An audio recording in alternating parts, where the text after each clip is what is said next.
আসসালামু আলাইকুম সবাইকে। আশা করি সবাই ভালো আছেন, সুস্থ আছেন। আজকে খুবই গুরুত্বপূর্ণ একটা বিষয় আলোচনা করব, যেটা ইতিমধ্যে আপনারা ভিডিও থাম্বনেইল বক্সে দেখতে পাচ্ছেন।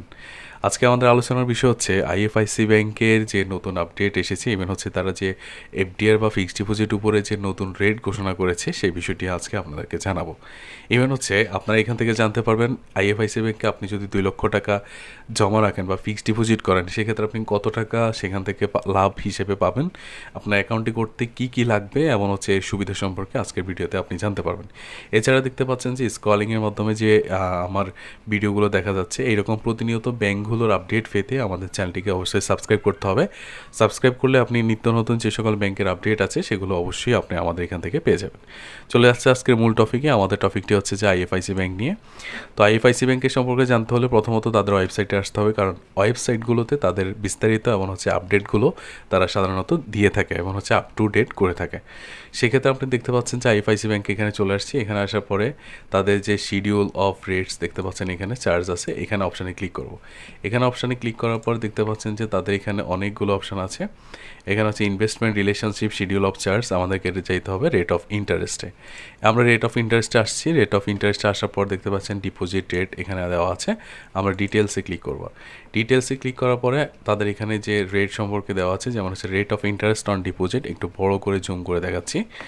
তো এখানে দেখতে পাচ্ছেন যে rate of interest on deposit, ডিপোজিটের উপরে হচ্ছে ইন্টারেস্ট রেট এখানে দেওয়া আছে উইথ দ্য এফেক্ট ফ্রম 7/4/2026। এটার মানে হচ্ছে তারা এই মাসের 7 তারিখ থেকে এই জিনিসটি কার্যকর করেছে, মানে এখানে যতগুলো আপডেট করেছে এখানে সবগুলো তারা দিয়েছে। তো আমাদের প্রকৃতপক্ষে হচ্ছে যে আমাদের আজকে যে বিষয়টা আলোচনা করবো সেটা হচ্ছে টার্ম ডিপোজিট। এই হচ্ছে যে আপনারা যারা এফডিআর হিসেবে চিনেন বা ফিক্সড ডিপোজিট হিসেবে চিনেন, সেটা হচ্ছে যে টার্ম ডিপোজিট স্কিম। তো এখানে বলেছে যে আপ টু 1 লাখ টাকা, তার মানে হচ্ছে যে আপনি সর্বনিম্ন থেকে শুরু করে, মানে 0 টাকা যেহেতু হবে না, এখানে সর্বনিম্ন হচ্ছে 10,000 টাকা।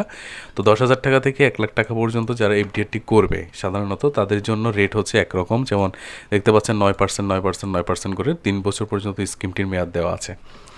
আর এখানে হচ্ছে বলা হয়েছে যে 1 লাখ টাকা থেকে সর্বোচ্চ 5 লক্ষ টাকার ভিতরে যদি আপনি করেন, সেক্ষেত্রে হচ্ছে 9% হচ্ছে 1 মাসের জন্য এবং হচ্ছে 3 মাসের জন্য 9.25।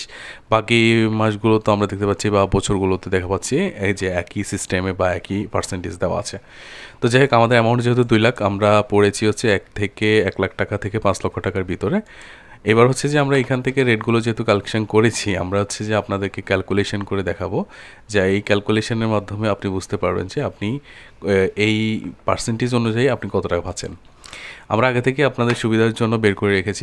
আমরা এখানে আইএফআইসি ব্যাংকে একটু সাজিয়ে নিয়েছি, এমন হচ্ছে ফিক্সড ডিপোজিট রেট 2026 লিখেছি, সম্ভাব্য মুনাফা লিখেছি, কারণ হচ্ছে বিগত সময়ে আপনারা আমাদের ভিডিওগুলো দেখছেন, এখানে রেটগুলো একরকম ছিল, এখন হচ্ছে ভিন্ন। সেই জন্য অবশ্যই সম্ভাব্য মুনাফা আমরা বলি, কারণ হচ্ছে কয়েক মাস পর হচ্ছে ব্যাংক কর্তৃপক্ষ আবারও চেঞ্জ করতে পারে। যাই হোক, এবার হচ্ছে যে এখানে আমাদের অ্যামাউন্ট হচ্ছে 2 লক্ষ টাকা। আমরা 2 লক্ষ টাকা আইএফআইসি ব্যাংকে এফডিআর করব। আমরা যদি 1 লক্ষ টাকার জন্য এফডিআর করি, সেক্ষেত্রে আমাদেরকে 9% ব্যাংক কর্তৃপক্ষ দিবে বলছে। তাহলে আমরা 2 লক্ষ টাকার বিপরীতে 1500 টাকা আমরা লাভ পাচ্ছি। এখন কথা হচ্ছে উৎসে কর হিসেবে 225 টাকা আমাদের থেকে কেটে ফেলতেছে, মানে 1500 টাকা যেটা পাইছি সেটা থেকে হচ্ছে 15% কেটে ফেলছে। এই 15% হচ্ছে যে আপনার 225 টাকা, এই 15% হচ্ছে যে আপনার উৎসে কর। এটা হচ্ছে যে মূলত 2 লক্ষ টাকার যে প্রফিটটি আপনি পেয়েছেন, এই প্রফিটের উপরে কিন্তু ধার্য করা হয়। এটা হচ্ছে সরকারি একটা ট্যাক্সও বলা যেতে পারে। তো মোট টাকা হচ্ছে যে 1275 টাকা আপনি লাভ হিসেবে পাচ্ছেন।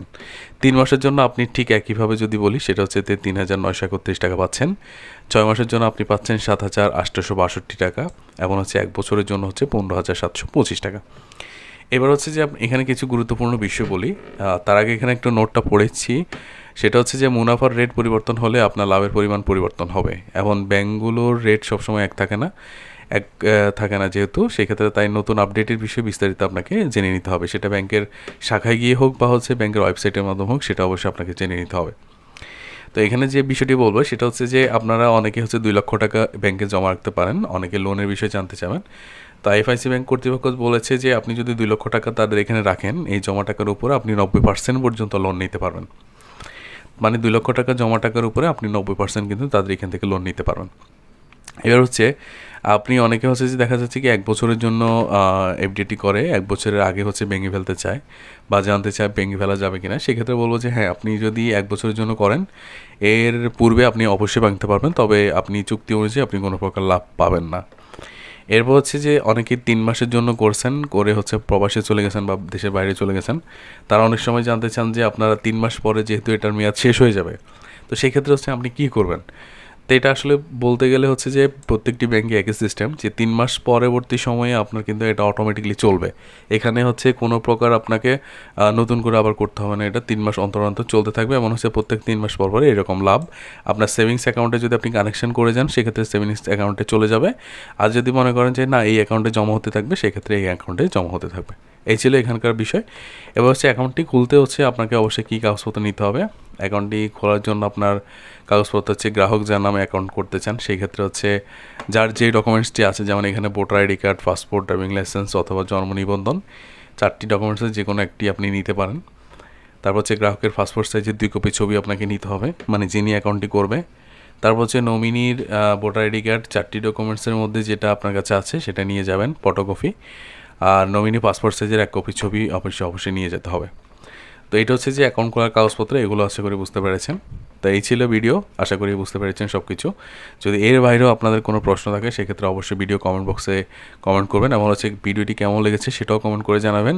পরবর্তী কোন ব্যাংক নিয়ে আলোচনা করব সেটাও অবশ্যই জানাবেন। আমরা আশা করি প্রত্যেকটি বিষয় আজকে বুঝতে পেরেছেন। যদি তারপরও কোনো সমস্যা থাকে আমাদেরকে কমেন্ট করে জানাবেন। সবাইকে ধন্যবাদ জানিয়ে বিদায় নিচ্ছি, দেখা হচ্ছে পরবর্তী কোনো ভিডিওতে। সে পর্যন্ত সবাই ভালো থাকবেন, সুস্থ থাকবেন। আসসালামু আলাইকুম ওয়া রাহমাতুল্লাহ।